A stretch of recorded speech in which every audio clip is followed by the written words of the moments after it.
साथियों नमस्कार। आइए हम सब तत्पुरुष समास के अंतर्गत नए तत्पुरुष समास का अध्ययन करते हैं।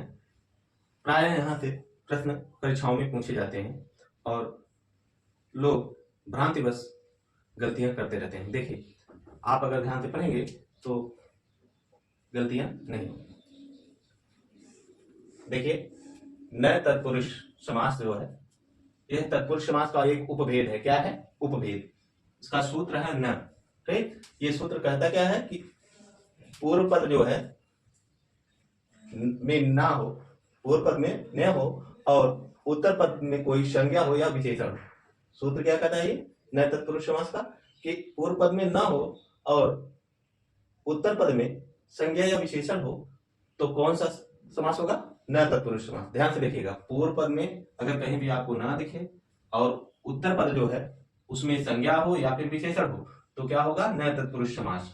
देखिए, और दूसरी बात कि नए तत्पुरुष समास में यदि न प्रथम पूर्व पद में न हो और उत्तर पद में व्यंजन वर्ण हो तो न के स्थान पर जो आदेश होगा वह क्या होगा? ह्रस्व आ का आदेश हो जाएगा। ठीक, आ का आदेश हो जाएगा। और न पूर्व पद में क्या हो? न हो और पर पद में यानी उत्तर पद में जो है क्या हो? स्वर वर्ण हो तो न के स्थान पर अन आदेश हो जाता है। बस आप इतना ही ध्यान दीजिए कि यदि न के बाद व्यंजन वर्ण आए तो आ होगा और न के बाद यदि स्वर वर्ण आए तो न के स्थान पर अन हो जाएगा। देखिए, जैसे यहाँ ना है, ना स्वस्थ, ना स्वस्थ। यहाँ देखिए विसर्ग भूल गए, ना स्वस्थ यानी जो स्वस्थ नहीं हो। ठीक, ना स्वस्थ। अब कहेंगे आप यहाँ ना था तो जो है इसका लोप हो गया, इस संज्ञा होकर इस वर्ण का क्या हो गया? यहाँ का लोप हो गया तो बचा क्या? ना। तो ना स्वस्थ, ना स्वस्थ का क्या होगा? हमने कहा कि यदि ना के बाद व्यंजन वर्ण आए तो ना के स्थान पर क्या हो जाएगा? आ। अब यहाँ क्या है? सा जो है व्यंजन वर्ण है तो हो जाएगा आ स्वस्थ। क्या होगा? आ स्वस्थ। समझ में आया कैसे? यहाँ ना था, इसके बाद व्यंजन वर्ण था, इसलिए क्योंकि सूत्र में है कि ना के बाद व्यंजन वर्ण आए तो जो है वह क्या हो जाएगा? आपका ना के स्थान पर ह्रस्व आ हो जाएगा। तो यहाँ क्या हो गया? ह्रस्व आ हो गया, ना स्वस्थ अस्वस्थ हो गया। ठीक, ना स्वस्थ अस्वस्थ हो गया। देखिए, ना अस्वस्थ। अब यहाँ आ क्या है? आ जो है वह आपका स्वर वर्ण है। क्या है? आ यहाँ पर स्वर वर्ण है। हमने पढ़ा क्या है कि यदि ना के स्थान पर अन हो जाएगा, यदि ना के बाद जो है पर या उत्तर पद जो है क्या है? स्वर वर्ण हो। तो यहाँ ना के बाद क्या है? स्वर वर्ण है तो यहाँ क्या हो जाएगा? ना के स्थान पे अन हो जाएगा। क्या? अन हो जाएगा। तो अन का हो जाएगा जब तो होगा क्या?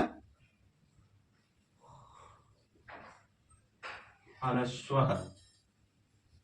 क्या होगा? क्या होगा? अनस्व ही होगा ना। देखिए, वहां क्या ना के बाद यदि स्वर वर्ण आता है तो क्या होगा? वह हो जाएगा आपका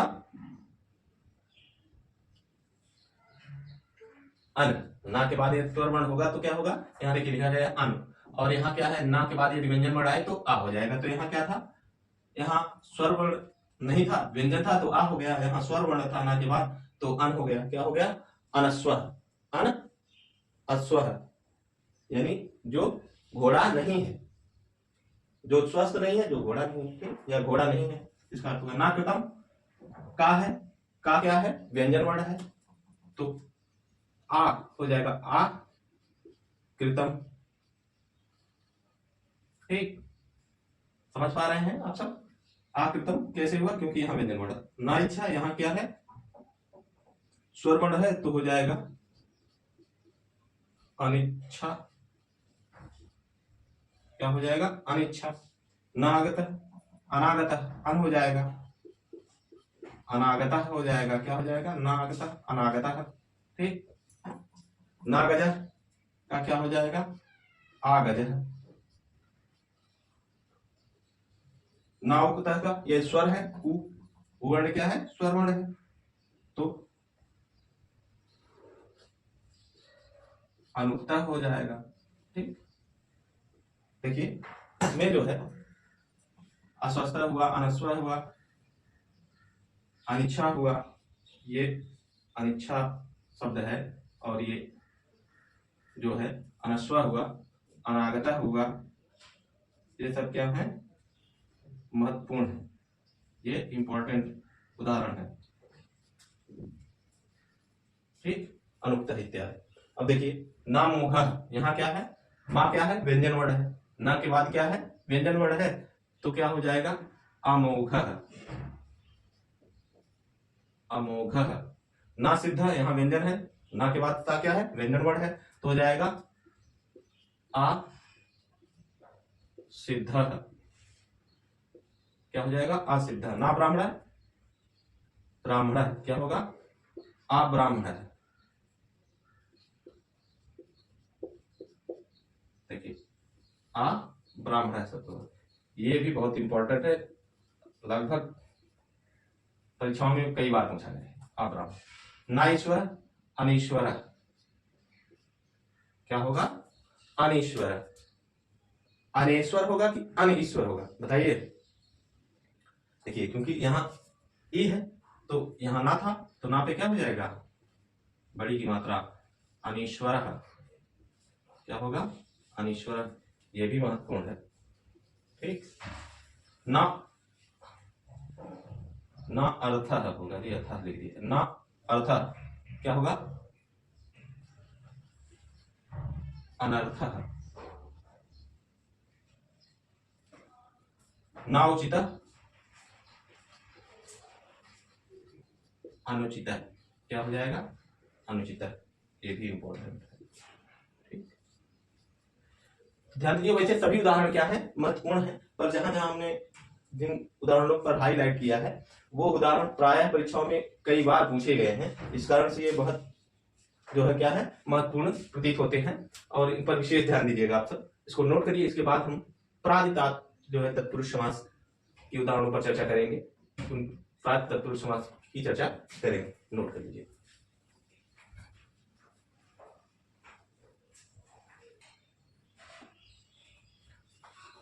देखिए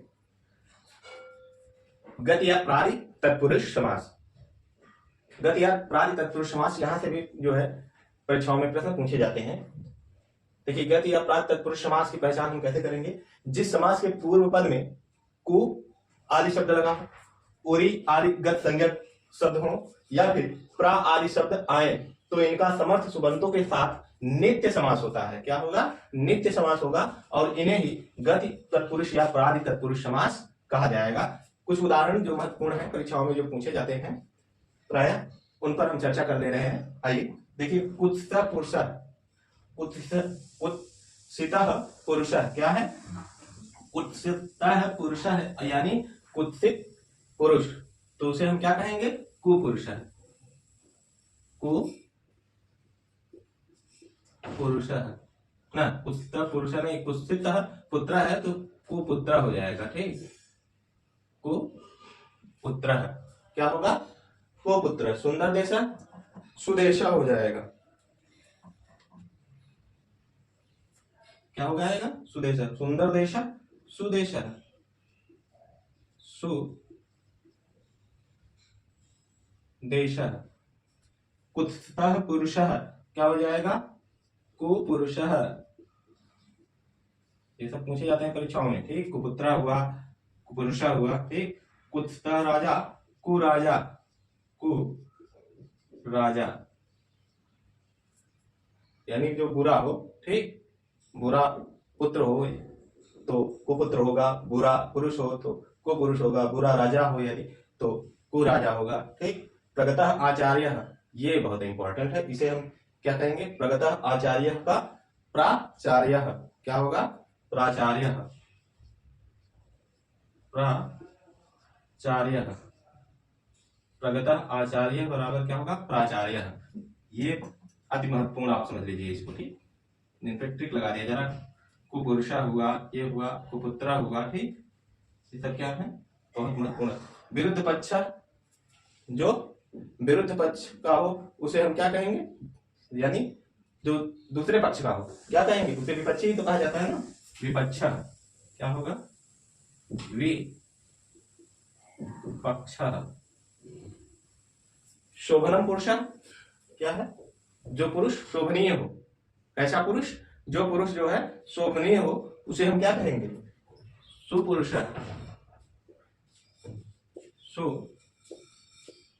सुपुरुषः।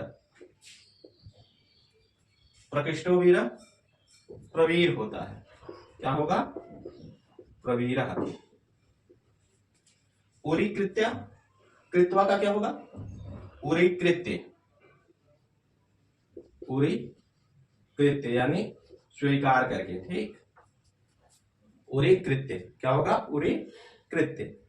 अब देखिए, अशुक्लम शुक्लम कृत्वा यानी जो सफेद नहीं है उसे सफेद करके, यानी जो साफ नहीं है उसे साफ करके। कहने का मतलब क्या है?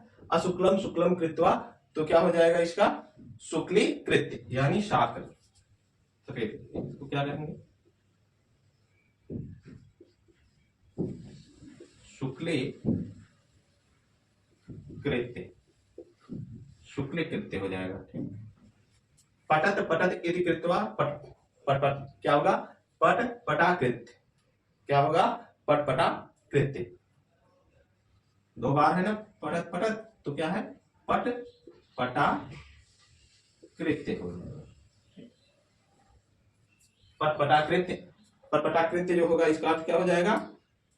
पटत पटत इस प्रकार, ठीक। शुक्ल कृत्य का हो जाता है आपका सफेद करके। हमने बताया कि अशुक्लम यानी जो साफ नहीं है उसे साफ करके, ठीक। पूरी कृत्य यानी स्वीकार करके। प्रकृष्टो वीर यानी प्रवीर। प्रवीर से मतलब क्या है? जो प्रकृष्ट वीर है वही प्रवीर है।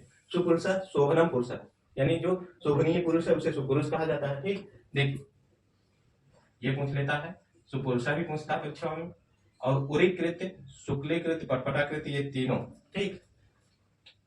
ये जो गति अपराध तत्पुरुष समास के कुछ महत्वपूर्ण उदाहरण थे, ठीक, जो परीक्षाओं में बार बार पूछे जाते हैं, ठीक। ये उदाहरण परीक्षाओं में जो है बार बार पूछे जाते हैं, इस कारण से हमने इन पर चर्चा की कि आप इन उदाहरणों को एक बार देख लें, ताकि जब परीक्षाओं में ये पूछे जाए तो आपके ये उदाहरण गलत ना हो, ठीक। इसके बाद हम सब अध्ययन करेंगे उपपद तत्पुरुष समास का और अलुक तत्पुरुष समास। दो समास जो है तत्पुरुष समास के उपभेदों में बचे, दो पढ़ाई दिए गए, ठीक।